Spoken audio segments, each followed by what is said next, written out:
Alright, so I'm going to show you the ultimate free range, or at least as far as I've gotten. Still progress and work. First off, I'm going to have the drainage system built pretty soon. But here we go. I guess I should start from the bottom up.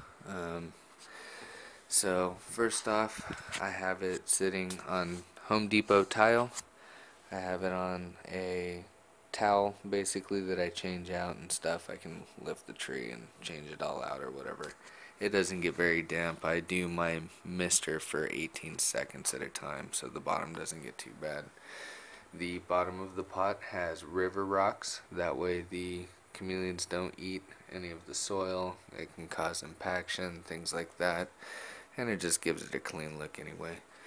As I go up, I have one lower sensor for one of my humidity and temperature gauges. I also have my others in the bottoms of some cut off cups, and the reason I do that is so they don't get affected by the mist that falls down on them to change the temperature too quickly or the humidity, and it keeps it just cleaner reading. It's a little slower to react, but it gives you a cleaner reading.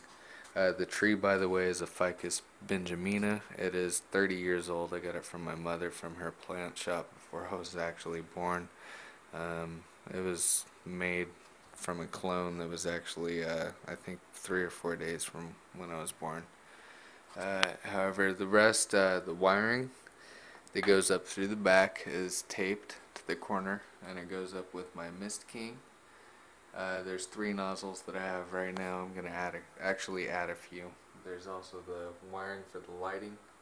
That's also taped and out of the way. That goes to 2 of the ZoomEd 100 watt PowerSun UVB and UVA bulbs. They work great.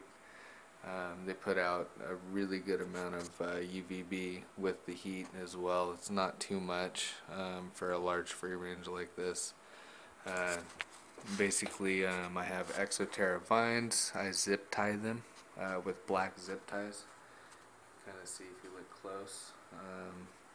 It works really well to like hold things on. I do use some silk plants as well to kind of help hide some of the mess of just standard vines chilling on the tree. I have 2 females. That's Tilly, and I have Marcella.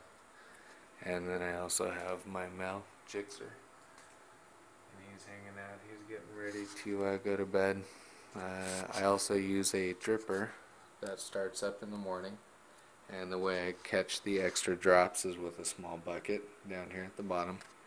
And there's a worm cup, and that holds either mealworms, silkworms, hornworms, or there's the cricket cup, and you can use that one for dubias, locusts, things like that. But if you look, it's just basically a Sunny D bottle with the cutout done. The bottom is still on. Otherwise, there's excuse me, there's mesh that's glued with just hot glue. It's metal mesh, the aluminum stuff. And it works really well with that.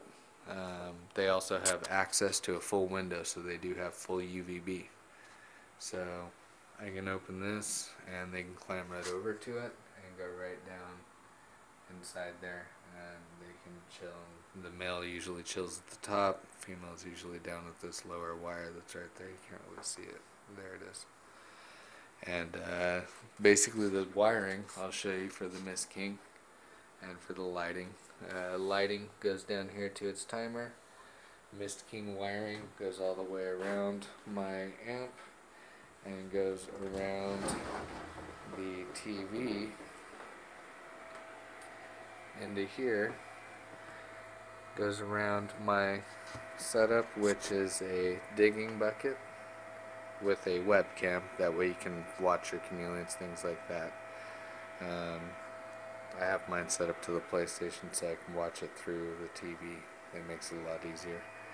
But digging bucket with play sand, and you moisten it enough so that when you do dig a hole, the walls don't collapse.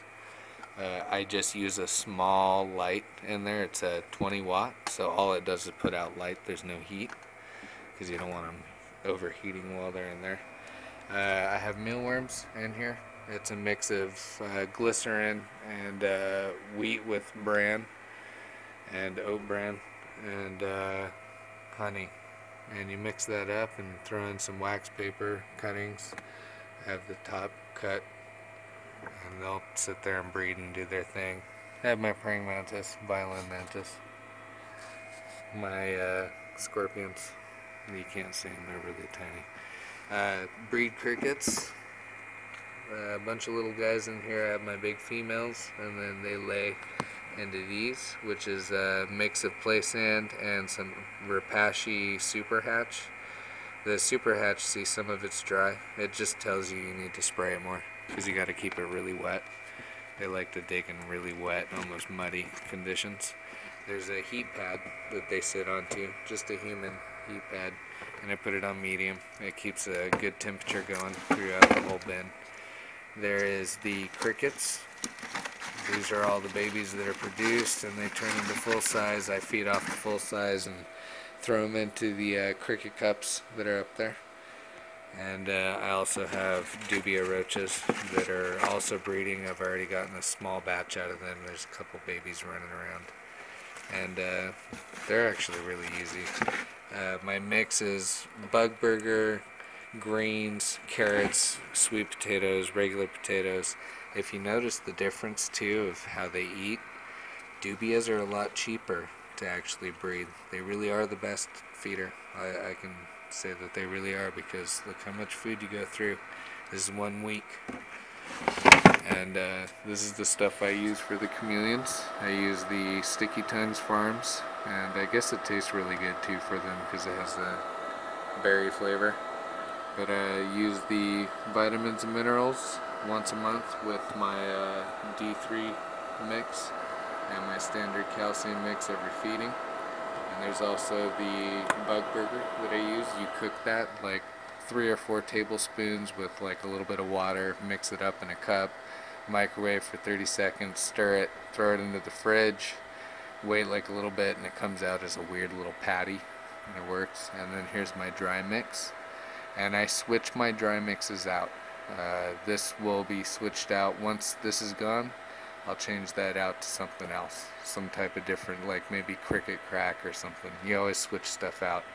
I have filtered water that has calcium into it, and I use Allen Rapashi calcium, and there's also standard water that I'll use as well, and a quick feeding cup that I can place in the tree at any time. But works pretty well. This is also my reservoir for the Miss King. It's just chilling in here. It's all hidden out of the way. Makes it a lot better. But yeah, I hope you guys like the setup. So far it's doing pretty good. Sorry for the lengthy video.